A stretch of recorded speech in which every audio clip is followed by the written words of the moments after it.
E aí, pessoal, beleza? Tudo bem? Tudo jóia? Estamos aí para mais uma aula aí, né?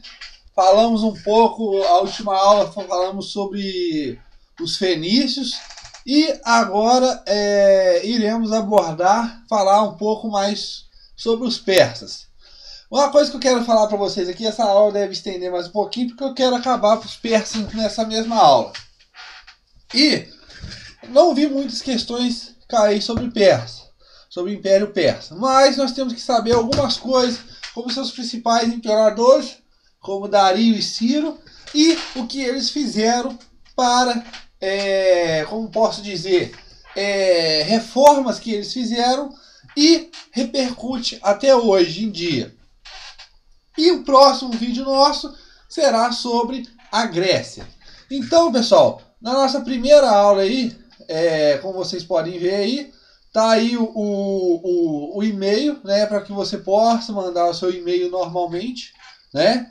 E vocês podem observar aí que na hora que vocês quiserem, vocês podem mandar o e-mail com a sua dúvida e tudo mais. E obrigado de novo aí pelos e-mails que eu estou recebendo aí dos elogios, e pode continuar mandando suas dúvidas. O Facebook tá aí, tá? E o celular tá aí também, 3291650267. Então vamos falar primeiro sobre os persas. O que iremos abordar aqui hoje? A sua formação, vamos falar sobre os principais reis, o governo e a religião. Não tem muito o que falar sobre os persas, mas essas coisas eu elenquei como das coisas principais que podem cair na sua prova. Nesse vídeo aí que vocês podem observar aí, ó, nesse slide aí, está aí o Império Persa, né? É o tamanho todo que ele chegou. Olha só o domínio, né, que os persas tiveram. Eles queriam dominar o mundo inteiro. Eu vou explicar tudo isso mais lá na frente. Mas vocês podem observar aqui, ó, que chegaram ao Egito, chegaram aqui aos confins da Grécia, aqui em cima aqui do crescente fértil, e parte aqui da Ásia aqui também, né, pessoal? Então vamos falar mais sobre a formação. A localização no atual Irã. No começo não era uma nação independente. Não era uma nação independente. Eram servos dos medos, né? E em 559 a.C., Ciro forma o império. Olha só, pessoal, o que eu quero falar aqui para vocês disso aqui é que o Império Persa ele vai ser formado através da união de dois povos. Primeiro, os persas, os próprios persas, e o segundo são os medos, né? O que nós iremos abordar aqui? O Império Persa ele vai ser muito extenso, vai ser muito grande e vai precisar futuramente de uma organização muito complexa para continuar segurando o poder, né? E o que vai acontecer? Poucas coisas nós sabemos sobre os persas, mas o que sabemos é que na sua primeira origem eles eram zen, eles eram pacíficos, né? E vai chegar a um dado momento em que a população vai crescer tanto que eles não vão ter o quê? Não vão ter modo de alimentar todo mundo. E isso vai fazer o quê? Que eles comecem a estender suas fronteiras. Uma coisa aqui que nós temos que saber, pessoal, de curiosidade, é que os próprios persas eles eram servos dos medos, né? Quem que eram os medos? Os medos eram o império, né, que se situavam na região norte e formou um império. E eu já falei deles já lá atrás, quando a gente estava falando sobre Mesopotâmia, quando os assírios dominaram, e depois disso uma revolta dos caldeus, né, que se juntaram aos medos para derrotar os assírios, formando assim o que? O segundo império babilônico.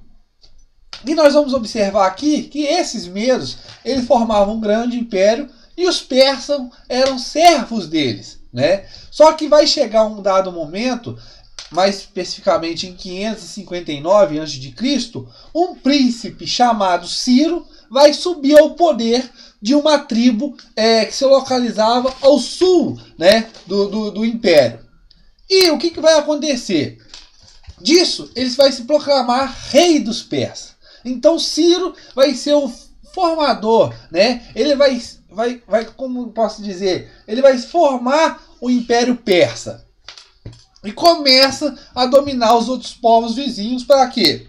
Para a expansão de suas fronteiras e para conseguir alimentar todo o povo. Porque a região em que eles se localizavam eram de pouca recursos naturais e poucas terras férteis. E com isso eles vão começar a formar um grande império. E o que vai acontecer? Você está perguntando, e os medos? O que eles fizeram? Né? Porque ele vai englobar também a terra dos medos. Os medos, na verdade, pessoal, o que nós sabemos até hoje é que os medos não fizeram resistência a essa proclamação de Ciro. Uns falam que Ciro era parente do rei Medo, sobrinho, alguma coisa assim, mas não é nada muito bem comprovado. Mas o que sabemos é que os medos eles não fizeram oposição significativa contra a subida de Ciro ao poder. Na verdade, é considerado como fosse uma troca de dinastia quando Ciro sobe ao poder. Vocês devem estar perguntando aí, né? Cadê o Biscuit? O Biscuit não está aqui, pessoal. O Biscuit, ele saiu. Você está perguntando, meu Deus do céu, toda hora que o cara vai gravar o vídeo, o Biscuit não está, né? É claro, o Biscuit não está, mas ele saiu. Mas eu dei uma colher de chá para ele, porque ele estava aqui comigo, várias horas aqui comigo, fazendo esses slides, e ele estava cansado e queria esticar as pernas. Ele disse isso para mim. Mas, voltando aqui, nós vamos continuar falando aqui, de onde eu parei? Os medos eles não vão fazer uma oposição significativa contra a proclamação de Ciro como rei e vão, com isso, aumentar, vai ser como se fosse uma troca dinástica. E o que vai acontecer? A pouca região fértil que o Império Persa, o começo, tinha, não dava para alimentar toda a população, não tinham recursos naturais e tudo mais. Então isso vai fazer com que Ciro amplie suas fronteiras. É o que nós vamos chegar, pessoal, naquela parte onde nós vamos falar que Ciro, ele vai, a primeira conquista dele, pessoal, vai ser conquistar a Lídia. E depois disso, ele vai fazer o quê? Ele vai entrar dentro da Babilônia, né? E vai destruir o segundo império babilônico. E com isso, pessoal, uma coisa interessante aqui é que Ciro, quando ele entra nas terras babilônicas, né? Em frente à cidade da Babilônia e derrota os babilônicos, ele vai libertar os hebreus para que eles possam voltar para Jerusalém e reconstruir o Templo de Salomão. Então, nós temos que observar aqui, uma dessas coisas de Ciro. Eu já comecei a falar aqui dos principais reis, né? Falei um pouco do Ciro, né? Ele vai fazer a sua primeira conquista sobre a Lídia e, a partir do momento em que ele entra dentro de terras da Babilônia, o que vai acontecer? Ele vai libertar os hebreus para que eles possam retornar à sua cidade e reconstruir o templo. Uma coisa interessante aqui para a gente entender, pessoal, é que Ciro ele teve poucos, né, revoltas no governo dele. Por quê? Vocês devem estar perguntando, mas o cara, voltando aqui no mapa, ele englobou grande parte desse território. E o que não fez ter revoltas contra ele? É porque, a partir do momento em que ele vai dominando, o que ele vai fazer? Ele deixa o povo, né, a civilização, sei lá, a cidade que ele tomou, com seus próprios costumes naturais, com a sua religião e tudo mais. E isso provoca o quê? Uma menos insatisfação contra o dominante. E o que vai acontecer, pessoal? Que ele vai englobar tudo isso e vai formar um grande império. Tranquilo? Então, vamos continuar. A partir disso, né, Ciro vai continuar aumentando suas fronteiras, né, e vai chegar um dado momento em 529 a.C., ele vai ser morto, né? Ele vai morrer. Ele morreu de morte morrida. Uns falam que é por natureza mesmo, ele morreu mesmo, que tinha que morrer mesmo, e outros autores dizem que a tese mais sustentada é disso, que ele tenha morto, passado dessa para melhor, ido para a cidade dos pés juntos, né, por causa de ferimentos de uma batalha. E vai entrar no lugar dele um novo rei, que chamava Cambises, né? Aqui não está o nome dele, não falei dele, eu esqueci de pôr ele aqui, mas vai entrar Cambises no lugar dele. E ele vai continuar a ampliar as territórios, as fronteiras. Só que ele vai mudar a né, como Ciro estava atuando. Ele vai adotar uma política de expansão mais mais grosseira, mais forte. E o que vai acontecer? Cambises, pessoal, é importante nós lembrar aqui, é ele que vai dominar o Egito. É ele que vai entrar no Império Egípcio, né? Como nós já falamos lá atrás, domínio persa do Império Egípcio. Então Cambises, ele vai ser importante porque ele vai ampliar suas terras até o Egito. E vai aumentar mais ainda esse reino. E o que vai acontecer? Quando Cambises estava fora do Império Persa, né, com o seu domínio e tudo mais, uma das principais capitais que nós temos aqui, pessoal, é chamada de Persépolis, né? É uma capital que vai ser construída para o Império Persa, né? Quando ele estava fora, vai acontecer revoltas dentro do Império. Ou seja, os povos que ele tinha dominado, todo o povo, né, que o Império Persa tinha absorvido, vai começar a se revoltar, querer a sua independência. E quando isso chega aos ouvidos de Cambises, ele vai retornar para reprimir essas revoltas. Só que o cara vai ser assassinado, né? O cara vai tomar uma facada nas costas, né? E vai ser assassinado. E vai entrar no lugar dele, pessoal, um outro cara importantíssimo, que é chamado Dario, né? Olha só, pessoal. Dario, ele fez várias coisas que nós vamos falar mais na frente. Mas o que nós temos que observar é que o pensamento de Dario, o que ele tinha, era que o Império Persa, as classes dominantes, elas não deveriam se desvincular do quê? Da sua lealdade, da sua honra, de suas virtudes, né? E impedir o quê? Que eles caíssem no luxo, na luxúria, né? Ah, eu estou poderoso e tudo mais. E com isso vai afetar o meu império. Só que isso ocorreu tudo ao contrário.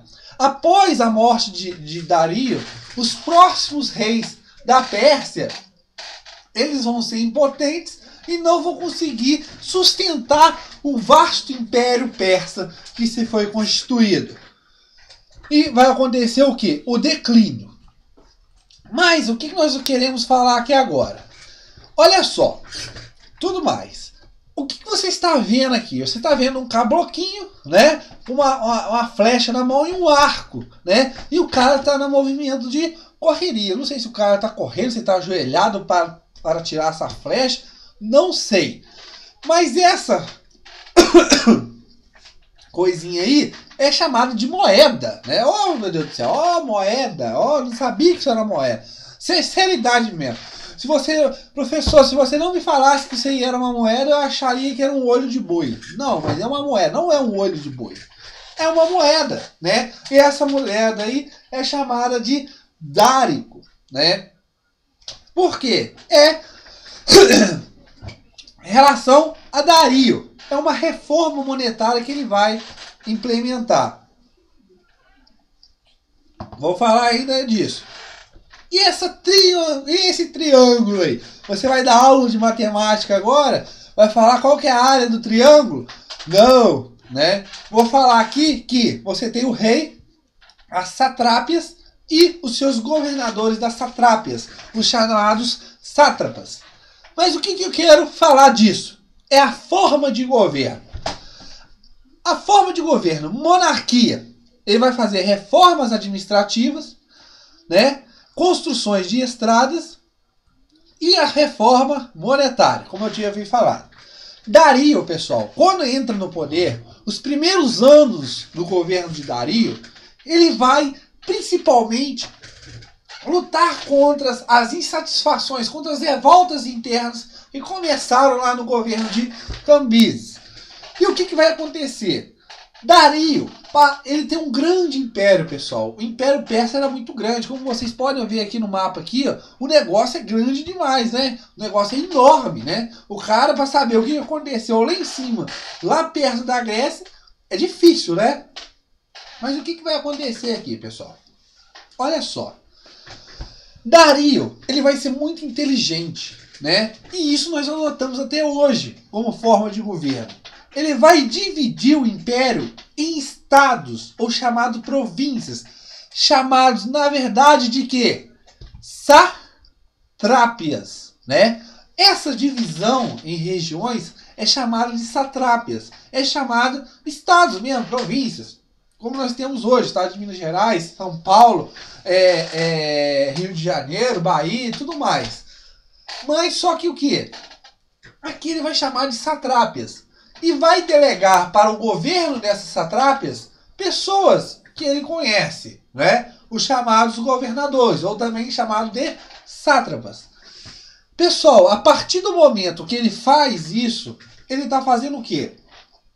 Ele está aumentando a centralização do poder e uma forma melhor de você administrar o governo, né? Porque você tem um império grande e você não consegue fazer isso só você mesmo. Então você delega algumas competências para algumas pessoas para que elas possam te ajudar. Como, por exemplo, arrecadação de impostos, obras públicas e entre outras coisas. Mas o governo continua na mão de quem? Do monarca, na mão do rei, né?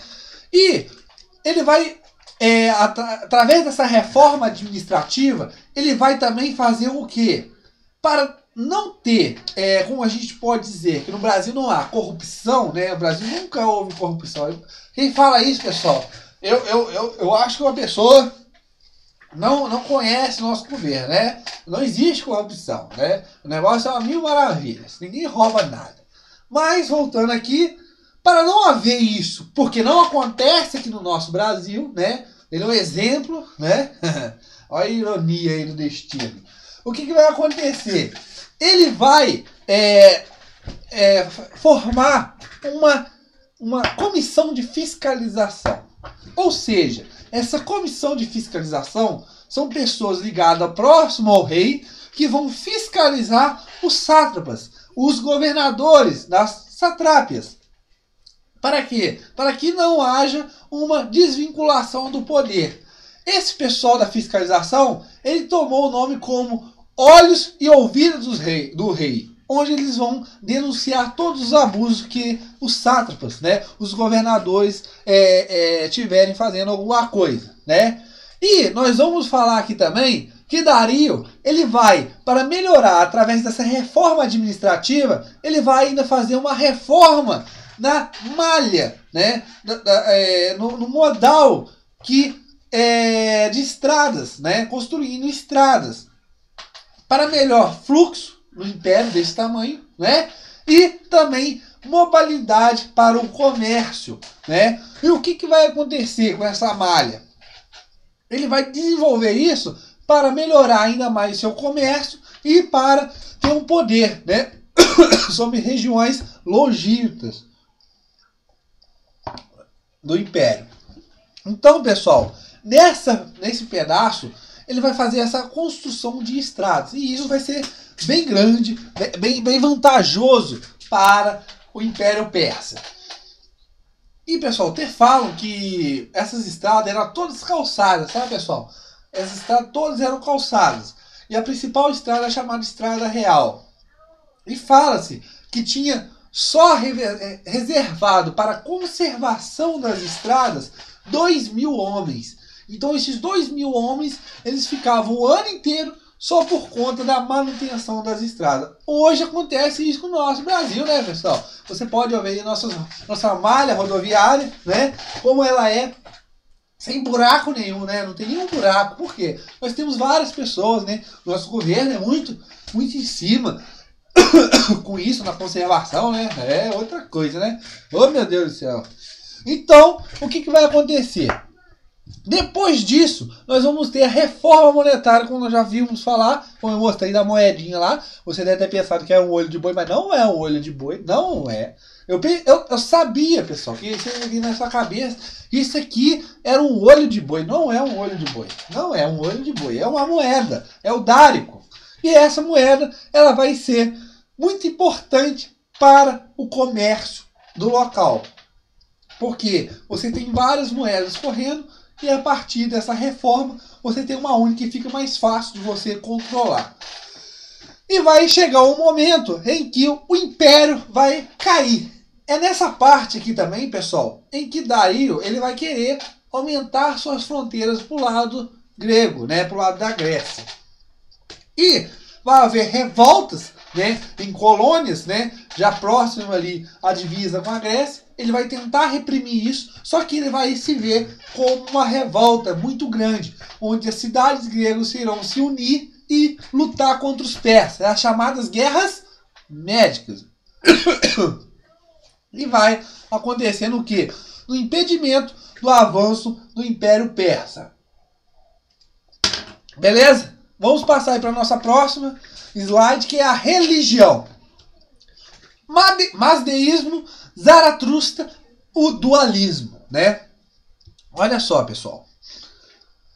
O fundador dessa religião aí do madeísmo é um cara chamado Zaratustra, né? Ou vocês também podem observar também aí em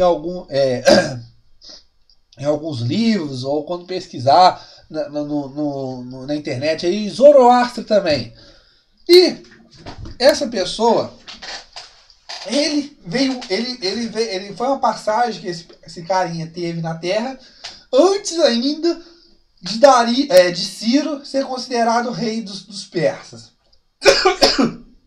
E ele vai pegar uma religião chamada Mazdeísmo, onde ele fala do dualismo, ou seja, que nós já falamos sobre isso já, pessoal, onde você tem uma divisão, onde você só tem dois lados, onde você tem um Deus do bem e o outro Deus do mal, né? O Deus bonzinho e o inferninho, né? Onde nós temos aqui o Deus do bem, é o chamado Ahum. Desculpa aí, pessoal. Tô com uma tosse tremenda aqui. Ahum Mazda. E o outro, o Deus do bem é o Ahum Mazda, né? E o Deus do mal é o Ahriman, né? Não é o He-Man não, tá, pessoal? Você está perguntando, não é o He-Man não, é o Ahriman, né? E isso ele vai considerar esse dualismo entre duas forças, onde essas duas forças sempre se batalhavam todo dia, aonde que era tipo um cabo de guerra, onde que o bem sempre teria que vencer, privilegiar sobre o mal. E ele também fala também uma coisa aqui, pessoal, de uma vinda de um Messias, onde irá julgar as pessoas bonzinhas que vão para o céu e as pessoas malzinhas que vão para o inferno, né? Uma coisa interessante aqui, pessoal, que os persas, a primeira ideia de você formar um império grande, abrangendo todo mundo, era através dos persas. E essa religião, ela ajudou muito. Por quê? As pessoas viam, os persas viam os outros povos como pessoas que não tinha como, quando o Messias vinha, todo mundo ia para o inferno. Então o Império Persa estava incumbido disso, de mostrar essa luz para esses povos. Por isso, né, a expansão tão grande do Império Persa. E vai chegar ao seu declínio, né, pessoal? Como a gente vai ver lá, quando Alexandre o Grande vai destruir os persas. Tranquilo, pessoal? Eu acho que tudo que eu falei aqui, eu tinha que falar sobre os persas. Comentei para vocês. E agora nós vamos falar do exercício. Oh, meu Deus, você está falando, o professor está morrendo, gente. Vai morrer lá. Chama o SAMU para ir lá. Não, calma. É porque eu estou engasgando. Mas tudo bem. Vamos continuar. Nosso primeiro exercício. Olha só. Número 1. As conquistas da Líbia. Eu falei Lídia, né? É Líbia, tá, pessoal? Desculpa. Foi mal. Da Líbia, da Mesopotâmia e a libertação dos hebreus estão ligados ao nome de Então, a conquista da Líbia, da Mesopotâmia, da libertação dos hebreus, está ligada com o nome que eu falei para vocês, com o rei. Cambises? Não. Dario? Não. Ciro? Sim, Ciro. É isso aí, pessoal. Vocês estão fera. Eu sei, pessoal, que vocês estudam bastante aí. Eu tô aqui para ajudar vocês aí a acertarem essas questões aí que caem na sua prova. Isso aqui são questões que eu tirei de vestibulares e provas do Enem, tá, pessoal? E de alguns pré-militares também. Número 2. A divisão do império nas chamadas satrápias leva o nome do imperador. Quem que é o imperador que fez essa reforma administrativa na divisão do reino persa em satrápias? Ciro? Não. Dario? Hammurabi? Não. Cambises? Não. Comi tem um A aqui, né, velho? Eu tô com tosse, eu tô engasgado por causa desse A que eu comi aí do Cambises aí. Deve ser ele. Daqui a pouco eu jogo esse A pra fora aqui e eu melhoro. Vamos lá, número 3. Essa questão aqui, pessoal. Essa questão aqui eu quero ter. É só ela. Essa questão aqui, quando eu achei ela na prova, né? Uma prova de vestibular, eu falei assim, meu Deus do céu. O cara que arrumou essa questão aí, o cara é muito inteligente. Mas você vai olhar assim, nossa, a questão é muito fácil. Não, pessoal, vocês têm que tomar cuidado de uma coisa. A questão pode ser fácil. Só que o que ela está pedindo é que pode te enrolar. Tome cuidado nisso, pessoal. Quando fazer uma prova, olha a questão, vê o que ela está pedindo. É incorreto. Sublinhe essas palavras, tudo. Essas palavras que generalizam ou excluem alguma coisa, né? Nunca houve alguma coisa. Tome cuidado com essas palavrinhas, que elas podem te levar a uma emboscada. E o cara que está fazendo a sua prova vai te dar uma pernada e você vai ficar para trás. Marque F para as verdades. Eita nós, hein? Eita nós. Não morre ainda não. Tem que acabar a aula ainda. Morre depois. Marque F para as falsas e V para as verdadeiras. Então, questão tranquila. Eu pus essas alternativas aqui só para a gente fazer aqui o negócio. Tudo bem. Organizador do mazdeísmo foi Zoroastro.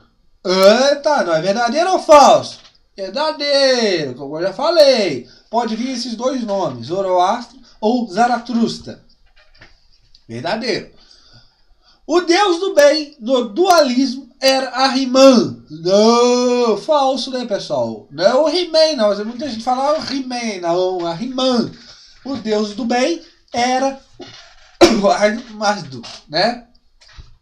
A moeda feita no governo de Dario era o chamado Dárico.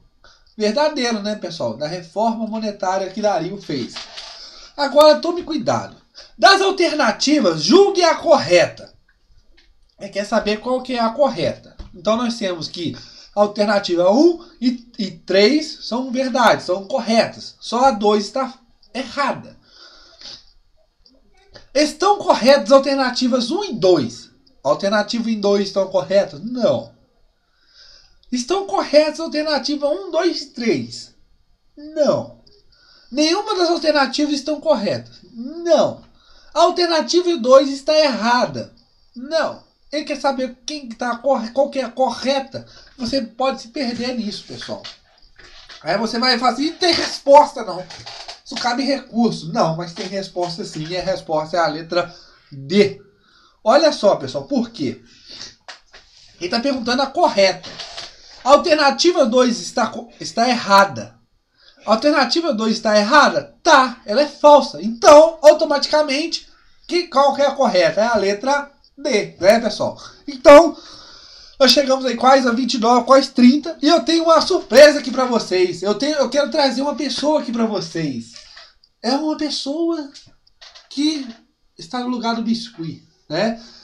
Espera só um pouquinho aí, tá, pessoal? Já volto, rapidinho.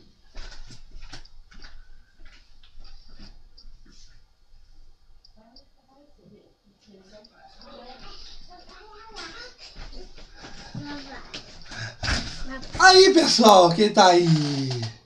É a dona Lavínia, a filhinha do papai. Eu sou Vanessa Salles. Tá vendo Chaves? Mas olha lá, já tá vendo Chaves, né? Falou, dá tchau pro pessoal, pra todo mundo. Fala tchau pra todo mundo. Fala tchau todo mundo. Não, olha lá primeiro. Fala tchau todo mundo. Vai lá ver o Chaves então. É isso. Tudo bem, pessoal? Então, nós acabamos mais uma aula aí, falamos sobre os persas. E a próxima aula que nós vamos falar será sobre os gregos, né? Sobre a Grécia. E essa aula é muito importante para nós e para nossas provas. Então, tchau, tchau. E compartilhe nosso curso de História para concursos vestibulares. Um abraço, pessoal!